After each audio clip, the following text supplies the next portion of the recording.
چھوٹے سے دیہات میں، جہاں کھیتوں کی ہریالی اور غروب آفتاب کی سنہری کرنیں زندگی کی امید دیتی تھیں، ایک غریب ماں رہتی تھی جس کا نام رضیہ تھا۔ رضیہ کی زندگی ایک لامتناہی جدوجہد تھی۔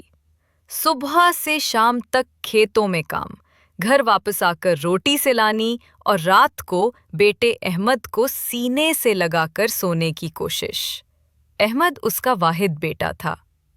احمد بچپن سے ہی ذہین تھا۔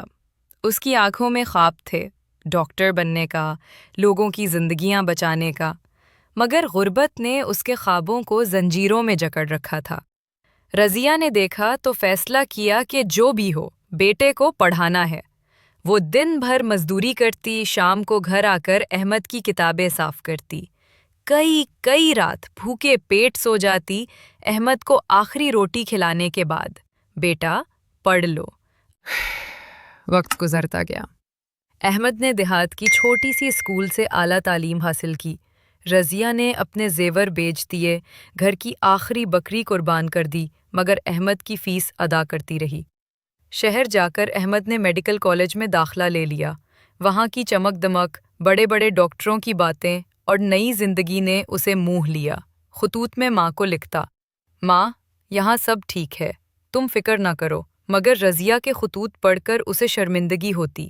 وہ لکھتی، بیٹا، مجھے تمہاری یاد آتی ہے، مگر تم پڑھو، یہ میری خوشی ہے۔ احمد کا دل پگھل جاتا، مگر کئی سال گزر گئے۔ احمد نے MBBS مکمل کیا، ایک بڑے ہسپتال میں نوکری مل گئی۔ اب وہ امیر تھا، اچھا گھر، نئی کار اور شہر کی شان زندگی۔ مگر رضیہ اب بھی وہی دیہات میں تھی، بوڑھی ہو چکی تھی، کمر جھکی ہوئی، ہاتھ کانپتے ہوئے۔ وہ احمد کے خطوط کا انتظار کرتی، مگر احمد کے خط کم ہوتے گئے، فون کالز بھی ختم ہو گئے۔ رضیہ کی صحت خراب ہو گئی، دل کی بیماری جو ایک رات احمد گہری نیند میں تھا۔ اسے خواب آیا، ایک ویران کھیت جہاں رضیہ کھڑی تھی، وہی پرانی ساڑی میں، بال سفید، مگر چہرہ مسکراہٹ سے چمک رہا تھا۔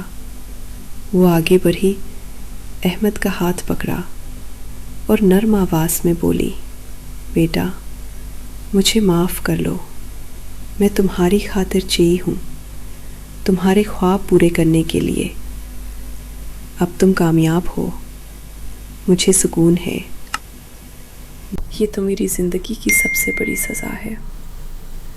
قبرستان میں جب مٹی ڈالی گئی، احمد کی آواز لرز رہی تھی، ماں، معاف کرنا، میں نے تمہیں بھول گیا، مگر تمہاری مسکراہٹ اب بھی دل میں ہے۔ ہر مریض کو دیکھ کر سوچوں گا کہ تمہاری قربانی نے مجھے یہاں پہنچایا۔ وہ واپس شہر گیا، مگر اب مختلف تھا۔ ہر رات ماں کا خواب آتا اور ہر صبح وہ سوچتا، ماں کی آخری مسکراہٹ۔ یہ میری زندگی کا سبق ہے۔